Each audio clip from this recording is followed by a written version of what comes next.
بسم اللہ الرحمن الرحیم۔ السلام علیکم دوستو، دنیا بھر کی خبروں میں آج آپ سنیں گے، لیکن اس سے پہلے اگر ہو سکے تو لائک اور سبسکرائب کا بٹن ضرور دبا لیں، شکریہ۔ درآمدات پر پابندی امریکی معاشی غنڈہ گردی ہے۔ چائنا طالبان نے 1900 کے قریب اہلکاروں کو برطرف کر دیا۔ ظلم کی بھی ایک حد ہوتی ہے، آنکھوں میں آنسو لاتے ہوئے فاروق عبداللہ کا بیان۔ ترک کرنسی کی قدر میں اچانک حیرت انگیز اضافہ۔ سوویت یونین کے ٹوٹنے کے بعد امریکہ مغرور ہو گیا تھا، گورباچوف۔ وزیراعظم عمران خان نے تحریک انصاف کی تنظیم توڑ دی۔ دھند صحت کے لیے نقصان دہ نہیں ہے، ماہرین۔ تو آئیے چلتے ہیں اب خبروں کی تفصیل کی جانب۔ چائنا نے سکیانگ کے علاقے سے درآمدات پر امریکی پابندی پر سخت عدم اطمینان اور سخت مخالفت کا اظہار کیا ہے۔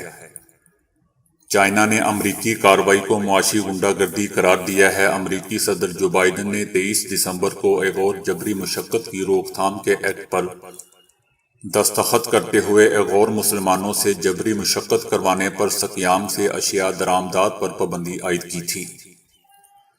سکیانگ کے علاقے سے مسلم ایغور اقلیتوں کے خلاف بدسلوکی کے الزامات کو چائنا جھوٹ قرار دیتا ہے۔ یہ قانون امریکی کاروباری افراد کو سکیانگ سے سامان درآمد کرنے سے منع کرتا ہے، جب تک یہ ثابت نہ ہو جائے کہ وہ سامان جبری مشقت کے ذریعے نہ بنایا گیا ہو۔ چائنا نے کہا ہے کہ امریکی قانون بین الاقوامی قوانین اور بین الاقوامی تعلقات کو کنٹرول کرنے والے بنیادی اصولوں کی سنگین خلاف ورزی کرتا ہے اور چائنا کے اندرونی معاملات میں مداخلت کرتا ہے، جس کی چائنا مذمت کرتا ہے اور سختی سے مسترد کرتا ہے۔ یاد رہے دوستو کہ امریکی قانون چائنا کی ایغور مسلم اقلیت کے ساتھ چائنا کے سلوک کے خلاف امریکی دباؤ کا حصہ ہے، جسے امریکہ نے نسل کشی کا نام دیا ہے۔ ایک اندازے کے مطابق امریکہ ہر سال چائنا کے صوبے سکیانگ سے تقریباً 20% کپاس درآمد کرتا ہے۔ افغانستان میں طالبان انتظامیہ نے 1895 اہلکاروں کو ان کے عہدوں سے برطرف کر دیا ہے۔ طالبان انتظامیہ اپنے نام اور اختیارات کا غلط استعمال کرنے والے طالبان اراکین کو عہدوں سے برخاست کرنے کی مہم جاری رکھے ہوئے ہیں۔ اس وقت تک کل 1895 طالبان فارغ کیا جا چکا ہے۔ برطرف کیے گئے طالبان میں بعض صوبائی منتظمین بھی شامل ہیں۔ برطرف کیے جانے والے بعض طالبان کو تفتیش کے لیے حراست میں بھی لیا گیا ہے۔ طالبان کے سربراہ ملا ہیبت اللہ نے 4 نومبر کو جاری کردہ ایک بیان میں اپنے کمانڈروں کو طالبان گروپ میں دیگر عناصر کی شمولیت کے خطرے سے آگاہ کیا تھا۔ یاد رہے دوستو کہ طالبان انتظامیہ نے افغانستان میں اپنی صفوں میں شفافیت کو برقرار رکھنے کے لیے ایک کمیشن قائم کیا ہے۔ کمیشن کا کام طالبان کے نام اور اختیارات کا ناجائز استعمال کرنے والے اراکین کو گروپ سے خارج کرنا اور قرار واقعی سزائیں دینا ہے۔ اب اسی سلسلے میں عملی کارروائیاں شروع ہو چکی ہیں۔ دوسری طرف طالبان حکومت نے اپنے نئے حکم نامے میں دکانوں پر لگی خواتین کی تصاویر والے اشتہارات پر پابندی عائد کر دی ہے۔ بالخصوص بیوٹی پارلرز اور مردوں کے سیلون میں خواتین کی تصاویر والے اشتہارات آویزاں کرنے پر پابندی عائد کر دی ہے۔ خواتین کی تصاویر والے اشتہارات پر پابندی اسلامی قوانین کے عین مطابق ہے۔ اشتہارات اتارنے کا کام جاری ہے۔ طالبان حکومت کے اس فیصلے پر دارالحکومت میں بیوٹی پارلرز چلانے والی خواتین نے شدید احتجاج کرتے ہوئے کہا ہے کہ یہ فیصلہ معاشی قتل کے مترادف ہے۔ یاد رہے دوستو کہ طالبان نے سرکاری اور نجی اداروں میں کام کرنے والی خواتین کو فی الحال گھروں میں رہنے کی ہدایت کی ہے، تب تک جب تک ملازمت گاہوں میں ان کے لیے حالات سازگار اور علیحدہ جگہ مقرر نہ کر دی جائیں۔ مقبوضہ وادی کے سابق وزیر اعلیٰ فاروق عبداللہ نے مودی سرکار کو فرعون سے تشبیہ دی ہے۔ فاروق عبداللہ نے کہا ہے کہ مقبوضہ وادی میں بھارتی آرمی کے مظالم کے خلاف سخت لاوا پک رہا ہے۔ مودی سرکار نے مسلمانوں پر مظالم کی تمام حدیں پار کر لی ہیں۔ انہوں نے کہا کہ مودی سرکار فرعون بن کر بھارتی مسلمانوں پر بنی اسرائیل کی طرح مظالم ڈھا رہی ہیں۔ مجھے یقین ہے کہ فرعون کی فرعونیت کو نیست و نابود کرنے کے لیے ایک اور موسیٰ جلد پیدا ہوگا جو بھارتی مسلمانوں کے لیے نجات دہندہ بن کر آئے گا۔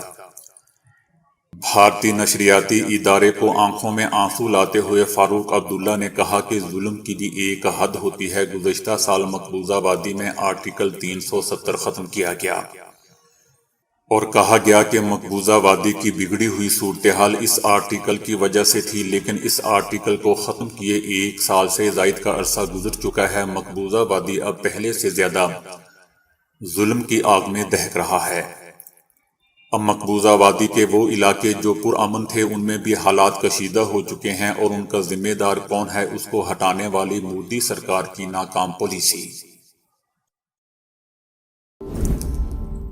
ترک صدر رجب طیب اردوان کے نئے معاشی اقدامات کے نتیجے میں ترک کرنسی کی قدر میں 50% تک اضافہ ہو گیا ہے۔ نئی معاشی پالیسی میں ترک صدر رجب طیب اردوان کی جانب سے ملکی ڈپازٹ کے تحفظ کے لیے نئے اقدامات کا اعلان کیا گیا تھا۔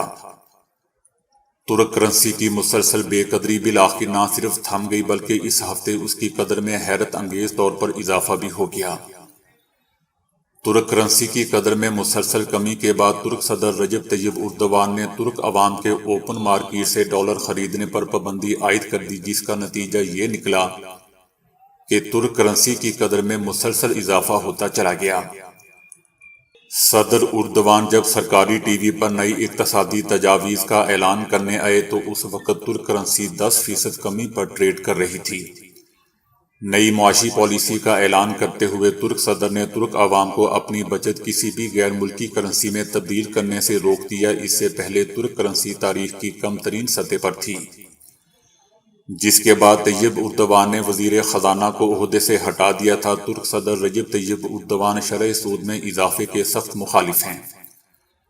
رجب طیب اردوان کے مطابق شرح سود میں مہنگائی کو کم کرنے کی بجائے اس میں اضافے کا سبب بنتا ہے۔ ترک صدر رجب طیب اردوان کا کہنا ہے کہ مسلم عقیدے نے انہیں شرح سود میں اضافے سے روک رکھا ہے۔ وہ شرح سود میں کمی کرتے جا رہے ہیں اور بحیثیت مسلمان وہی کریں گے جو دین کہتا ہے۔ دوستو، میرے خیال سے پاکستان میں بھی اوپن مارکیٹ پر پابندی لگا دینی چاہیے، کیونکہ یہی ڈالر مافیا ڈالر کو مینوپولیٹ کرتے ہیں، جس سے مہنگائی بھی بڑھ جاتی ہے۔ حکومت ہمارے جیسے لوگوں پر تو ڈالر خریدنے پر پابندی لگا رہی ہے، لیکن اس مافیا ڈالر پر ہاتھ نہیں ڈال سکتی۔ سابق سوویت یونین کے سابق صدر میخائیل گورباچوف نے کہا ہے کہ سوویت یونین کے ٹوٹنے کے بعد امریکہ مغرور اور پر اعتماد ہو گیا تھا، جو اسے نیٹو کے فوجی اتحاد بڑھانے کی طرف لے گیا۔ حالیہ برسوں میں صدر پیوٹن نے زور دیا ہے کہ نیٹو روس کی سرحدوں کی جانب بڑھ رہا ہے۔ روس نے پچھلے ہفتے امریکہ اور اس کے اتحادیوں سے مشرق کی جانب سے توسیع روکنے کے لیے قانونی ضمانتوں کا مطالبہ کیا تھا۔ میخائیل گورباچوف نے کہا کہ ایسی صورتحال میں امریکہ اور مغرب کے ساتھ برابری کے تعلقات پر کیسے اعتماد کیا جا سکتا ہے۔ انہوں نے 1991 میں سوویت یونین ختم ہونے کے بعد مغرب اور خاص طور پر امریکہ کے فاتحانہ انداز پر بات کی۔ 90 سالہ گورباچوف نے مغرب اور امریکہ کی طرف اشارہ کرتے ہوئے کہا کہ وہ مغرور اور پر اعتماد ہو گئے تھے۔ انہوں نے سرد لڑائی میں فتح کا اعلان کیا۔ انہوں نے روس اور امریکہ کے درمیان مستقبل قریب میں ہونے والے سیکیورٹی مذاکرات کا خیر مقدم کرتے ہوئے کہا کہ مجھے امید ہے کہ ان مذاکرات کا کوئی نتیجہ نکلے گا۔ گزشتہ ہفتے روس نے امریکہ اور نیٹو سے سلامتی کے لیے کہا تھا کہ نیٹو نئے ارکان بنانے سے گریز کرے۔ روس کا یہ بھی کہنا تھا کہ امریکہ سابق سوویت یونین کے ممالک میں اڈے بھی قائم نہ کرے۔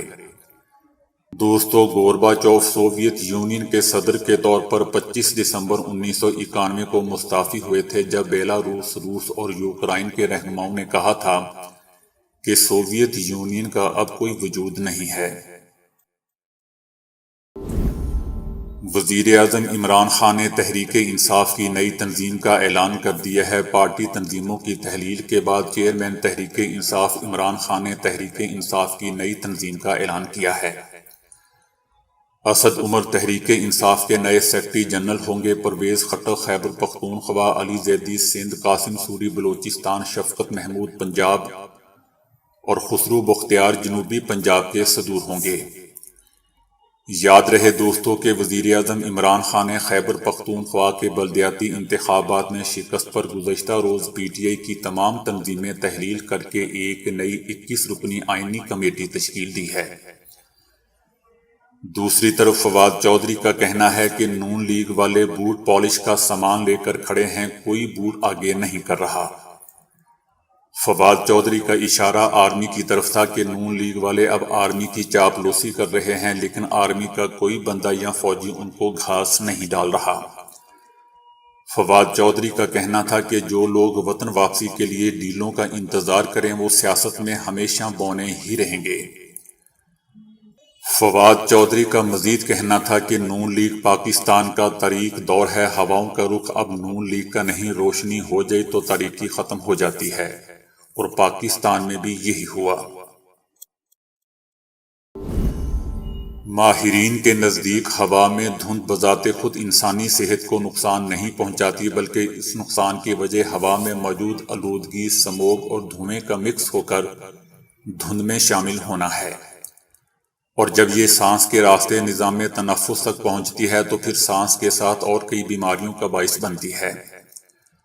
ڈاکٹر حضرات کا کہنا ہے کہ دھند کے موسم میں سب سے زیادہ خطرہ 14 سال سے کم عمر بچوں کو ہوتا ہے، ان کے بعد ایسے افراد جو سانس کی کسی بیماری کا شکار ہیں، یا تمباکو نوشی کرتے ہیں، یا دل کی کسی بیماری میں لاحق ہیں، یا کسی الرجی سے متاثر ہیں، ان کو بھی دھند متاثر کر سکتی ہے۔ اگر آپ دھند کے موسم میں بیمار ہوتے ہیں تو ڈاکٹر حضرات کا کہنا ہے کہ ضروری نہیں ہے کہ اس کی وجہ دھند ہو، بلکہ اس کی وجہ دھند میں شامل کئی نقصان دہ جراثیموں کا مل کر آپ پر حملہ کرنا ہے، اور ان کے ساتھ موسم کے سرد ہونے سے امیون سسٹم کا کمزور ہونا بھی ہے۔ دھند کے موسم میں عام ماسک کام نہیں کرتا، بلکہ دھند میں شامل جراثیموں سے بچنے کے لیے فلٹر ماسک کا استعمال ضروری ہو جاتا ہے، اور یہ ماسک بازار میں فارمیسی وغیرہ میں عام دستیاب ہے۔ تو دوستو ابھی کے لیے اتنا ہی۔ ویڈیو کو لائک اور شیئر کرنے کا بہت بہت شکریہ۔